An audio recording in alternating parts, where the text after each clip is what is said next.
Cowboys. ESPN systematically releasing their survey rankings of the players that rank the highest at their respective positions around the league. They had the top 10 quarterbacks the other day. We talked about Dak Prescott ranking 6th on that list. We've got a Cowboy at number 6 on the wide receiver list as well. 6 and 7, CeeDee Lamb and George Pickens ranking rather highly in the league, and backs up the conversation that we were having. Oh, we don't need to do the 6-7 thing. Okay, fine. Kelly kept herself off camera and did it to us. She was trying to bait us into doing it. Mike semi did it. Michelle leaned in. Real quick, when you're looking at this graph here, or graphic on the other side of their names, that 1-3, they took these lists from all sorts of people, right? And they basically allowed them to give their top 10. Right. The ranking on the left Highest is their ranked, high lowest mark. ranked. Their ranking on the right is their low mark. UR means unranked, so they didn't make their top 10 qualification. So just judging by that, there were 3 clear candidates in the top 3: Jamar Chase, Justin Jefferson, and Jackson Smith-Njigba. Who had him 7th? Good That's question. a really good question. Sorry. Probably it could be a Niner. Who knows? I can't believe that there weren't more people that weren't unranked by anybody. The fact that there's only 3 guys on this list that made every ranking. Right. But that said, like Puka, for instance, I would imagine might have been unranked because of some off-field controversy. Amon-Ra, I mean, sure, but Lamb and Pickens specifically, like I get the off the field, or not even off the field, but just the malaise, I guess, that can kind of settle over his play occasionally. But this was a clear top 5 wide receiver in the NFL last year. Yeah. Like, and granted, he was given 5 on that, but to be unranked by anybody is kind of crazy. I would say the same thing about CeeDee Lamb, who is coming off. I think ranking is statistically either of these guys 11 or 12. Right. Yeah. I mean, I think statistically speaking, it was one of his worst seasons since like either 2020 or was that his rookie year? Was 2020? Yeah. Yep. So I kind of get some recency bias there, but still, the body of work that he's put together consistently over his time in the NFL, I don't know how you look at him and say there are 10 wide receivers in the league that are better than him. No, there aren't. And George Pickens, and if we're using recency bias, is coming off a career year, was, as you said, a top 5 receiver in the league last year. I don't know how, again, there are 10 guys better than him. Yeah. But what's also interesting about that list, though, is we recently, I forget when we did this because the World Cup has blurred everything together, but we recently had a discussion on wide receiver cores in the NFL, and the Cowboys, I think, were 3rd on the list, and granted, they were talking about the 3rd and 4th as kind of contributing factors to that as well. But if you're just looking at the top 2, the NFL thinks they've got the best. Yes. And it's not, maybe a little close with the Rams because of Puka and Devontae, because I think Puka was 4 and Devontae's 10, but as far as which one you're going to guard, the NFL clearly 6 spots difference, but clearly is saying Puka's the guy to guard and Devontae might kill you underneath. They don't know who to pick between CeeDee and George. And I think that's a huge factor in terms of how effective they are in terms of the Cowboys offense. Are you guys surprised that Jamar topped the list over a little bit? Yeah. Justin Jefferson and then JSN, the defensive player of the year last year? I still think where JJ is concerned, I keep thinking Jamar's had Joe Burrow this entire time. Yeah. Justin Jefferson has been doing it with the ghost of Kirk Cousins for a little bit, J.J. McCarthy for a little bit, Carson Wentz without a shoulder. Like the fact, exactly, and it's not putting JSN down by any stretch of the imagination either. The fact that he's up there with those two, because they, as much as we talked about Dak Prescott and the de facto 5 that everyone thinks of as far as quarterback play, the de facto 2 have been Jamar and Justin. And for JSN to put his name up there with those 2 is pretty remarkable, especially given, kind of a similar situation at quarterback there. I mean, exactly. Not quite, I think, as a revolving door, but you're playing with Geno. Wasn't he playing with Geno for a little while? Yeah, that was last year. They traded him to the Raiders, I think. Yeah. Or that might have been 2 years ago or whichever. But either way, Sam Darnold is not – your first input of Sam Darnold is not thinking great quarterback. Like, he's not Joe Burrow. Right. And to have JSN have that kind of resume at this point is impressive. I think the combination of career achievement and recency that needs to be factored in, at least in some form or fashion, I probably would have gone Jefferson 1, Smith-Njigba 2, Chase 3. Because just Chase is still elite, but the last couple seasons haven't been quite to the same level. And I'm not sure that I put either Puka or give me the list one more time. Who's 5? 5 was Amon-Ra, which he's going to burn you. He's very good. Listen, every name on this list is elite. But again, no offense to Nico Collins, but over A.J. Brown? Yeah, that one. Yeah. Nico Collins got a 3. Someone thought he was the 3rd best wide receiver in the NFL, and they might be affiliated with the Texans. I guess what I'm saying is I don't know if I would having a breakout year this year. Yeah. No, I mean, not even a breakout, but I could see him being really good this year. I was going to say, if you're the one option that the Texans were having as far as a wide receiving core, because C.J. Stroud's struggling to get the ball out, that's one thing. But I don't know. Looking at that list, I feel like it's a fair ranking for CD and George, but at most it's one off. Do right? you think? I think they both could be 4. Right. I wouldn't put them above the top 3, but I think that 4 through 7, they're basically interchangeable. Sure. Do you think that CD is better than George? Do you think they're stacked in the right order? CD's got the better body of work.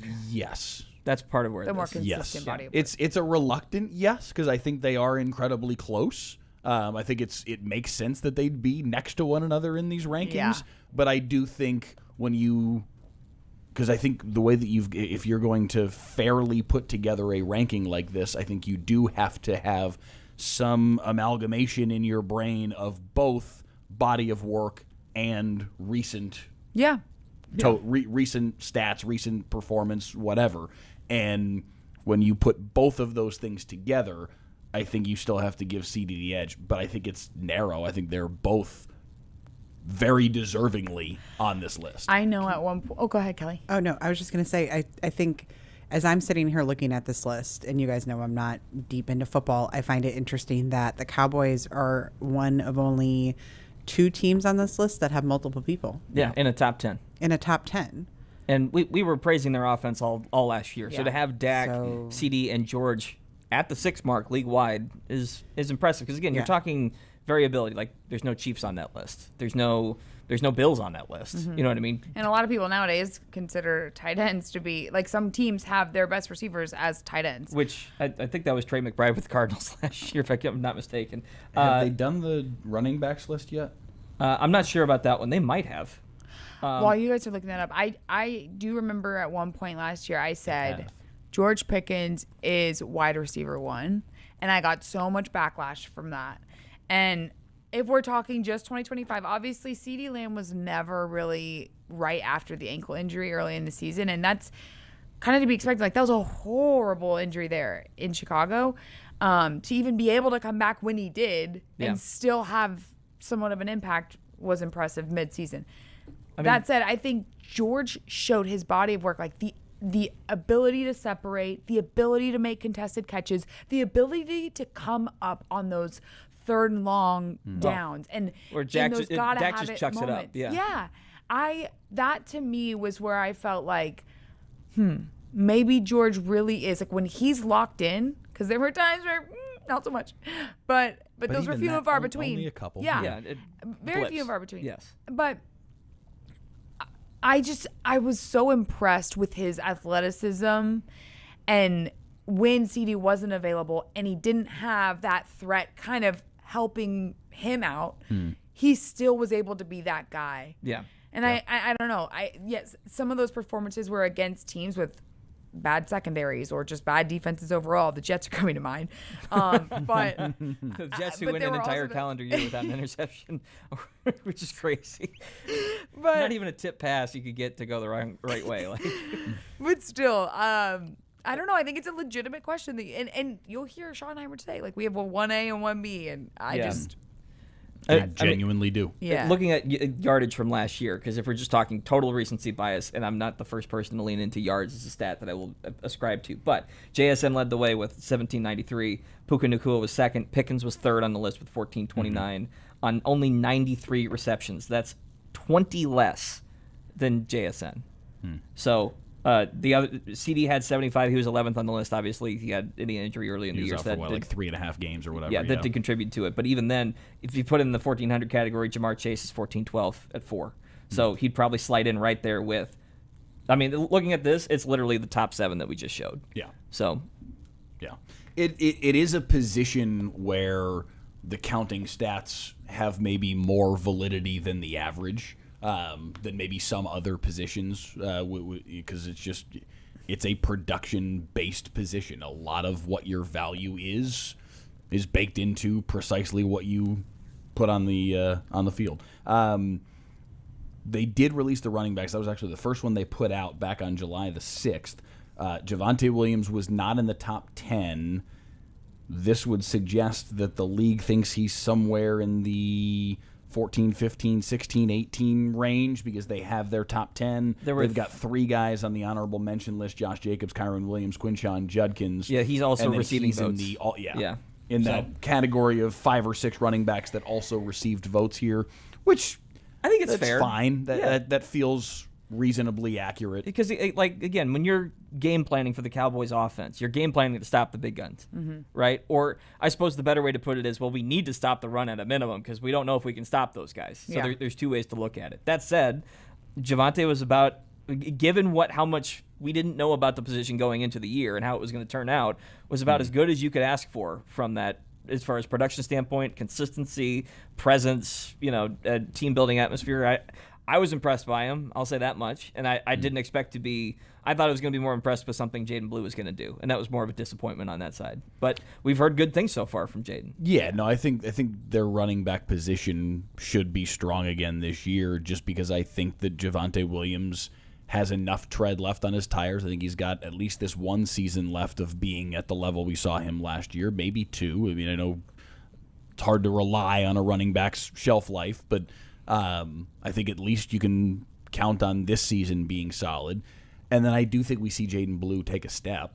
Right. Like he needs to. They've been praising him at camp. Yeah. Well, and I think that, to be honest, has been the biggest change in the dialogue around him is just, I think there were legit maturity, not concerns, but just like areas for growth from him coming out of Texas. And I think from what we've heard, coaching staff, teammates saying that this offseason, it does feel like he's taken a step in that department. And I mean, he was a rookie, right? And he wasn't necessarily getting as many reps as any of us thought he was going to, at least going into the season. He was on the practice squad for a good portion of last year. He did show some flashes when he got his opportunities, especially later in the season when in some games that didn't necessarily have implications. But the talent is there.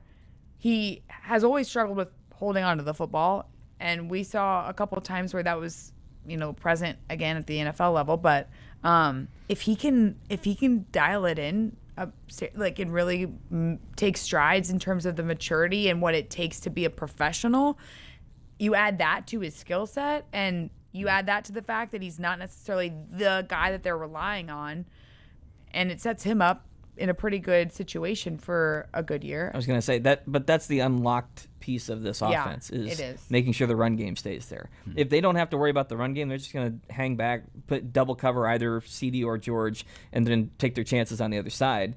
And then you're relying on Dak to win you the game again, which, again, he can do. Sure. But doing that for 17 games is not a sustainable solution. Yeah. The other reason why I think you're going to see the run game, though, continue to be successful, and part of why I think the offense is going to continue to be successful this year, is because of the continuity that they're going to have on the offensive line.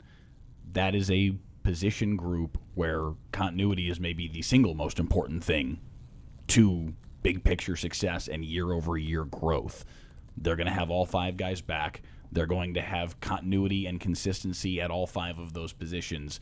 I think the run game is going to be just fine. I think the offense is going to be just fine. If you're looking for a little nugget of positivity relative to the Cowboys' defense, the rankings they released today was the safety position.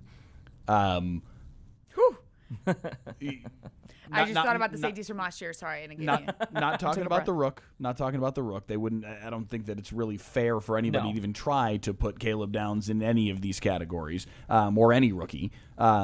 But Cowboys offseason addition Jalen Thompson did make the also receiving votes category. So somebody around the league, I don't know how many somebodies, he's relatively low on the list of and I don't know that this is necessarily stratified in a per vote received, but he's the second to like last the AP safety. Poll. It's like we can see he got 2 votes. Yes. So, but somebody around the league thinks Jalen Thompson is a top 10 safety in the NFL. That's an upgrade over what they had last year. That's what, That's a massive upgrade over what they had last year. At a minimum. Someone knows what they're doing in the secondary. Yes. That's an upgrade.